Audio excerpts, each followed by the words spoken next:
Le gouvernement Legault n'est pas prêt à exempter les sans-abri du couvre-feu. Québec refuse de faire une exception pour les itinérants, malgré les demandes de Valérie Plante et de l'opposition. La situation des personnes itinérantes lors de la pandémie de COVID-19 inquiète les pouvoirs publics. Photo, Radio-Canada, Ivano Demers. 11h59. Malgré l'indignation causée par la mort tragique d'un sans-abri caché dans une toilette chimique, le gouvernement du Québec n'est pas prêt à exempter les itinérants de l'interdiction de se trouver dehors après 20 tâches.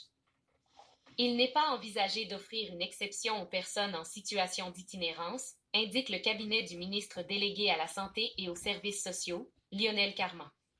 Cela amènerait une complexité quant à l'application du couvre-feu. Si on mettait dans le règlement le fait qu'un itinérant ne peut pas recevoir de contravention, n'importe qui pourrait dire qu'il est itinérant. François Legault, Premier ministre du Québec. Québec rappelle qu'il existe déjà un accompagnement vers les bonnes ressources et il y a collaboration. Le gouvernement ajoute que personne ne veut judiciariser les personnes en situation d'itinérance. Raphaël André était originaire de la communauté de Matimcouche-Lac-Jon, près de Shefferville. Photo, Courtoisie John Tessier, The Open Door. Des groupes communautaires réclament plus que jamais l'exemption des itinérants à la suite du décès de Raphaël André, dans la nuit de samedi à dimanche. Selon les intervenants, des sans-abri se cachent des policiers après 20 heures, de peur de recevoir une contravention. L'homme de 51 ans, originaire d'une communauté inoue de la Côte-Nord, est mort après avoir passé plusieurs heures dehors, à quelques mètres d'un refuge qu'il avait quitté à 21h30 après la fermeture exceptionnelle des lieux en raison de recommandations de la santé publique. Le ministre Lionel Carman a offert ses condoléances aux proches de la victime et à sa communauté. Il s'agit d'un événement d'une grande tristesse, indique le cabinet du ministre. Nous laisserons le coroner faire son enquête afin de faire la lumière sur les événements.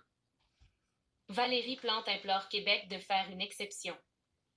Ça crée trop de stress présentement, déplore la mairesse de Montréal au sujet du couvre-feu. Valérie Plante affirme même que la mesure augmente l'insécurité des itinérants.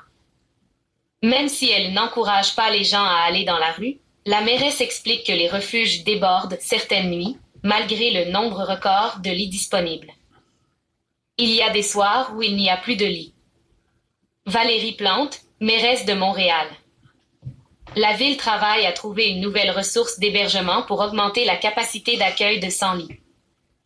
Ce n'est pas facile pour le SPVM service de police de la ville de Montréal, raconte Valérie Plante, alors que les policiers ont déjà interpellé 400 itinérants dehors après 20 tâches. Ceux-ci n'ont pas été verbalisés, mais plutôt accompagnés vers des refuges. L'opposition unie pour demander l'exemption. Le couvre-feu est une mesure complètement inadaptée à la réalité des personnes en situation d'itinérance, dénonce la députée libérale Paul Robitaille, porte-parole de l'opposition officielle en matière de pauvreté et de solidarité sociale. Nous demandons au gouvernement de la CAQ de reconsidérer sa décision et d'exempter les itinérants de ce couvre-feu. C'est une question de dignité humaine. Paul Robitaille, porte-parole de l'opposition libérale en matière de pauvreté et de solidarité sociale. Depuis une semaine, Raphaël André se cachait des policiers durant le couvre-feu, rappelle la co-porte-parole de Québec solidaire, Manon Massé. Serait-il encore vivant si les pouvoirs publics connaissaient la réalité de l'itinérance? Si les intervenants sur le terrain avaient été consultés avant le couvre-feu? Je crois que oui. Pour sa part, la députée du Parti québécois Véronique Yvon croit que le couvre-feu dont le gouvernement refuse d'exempter les sans-abri exacerbe la pression déjà énorme qu'ils vivent depuis le début de la pandémie. Elle parraine une pétition signée plus de 10 000 fois pour demander l'exemption des itinérants du couvre-feu. Politique en continu. Mardi 19 janvier. Le Canada ne recevra aucune dose du vaccin Pfizer-BioNTech la semaine prochaine.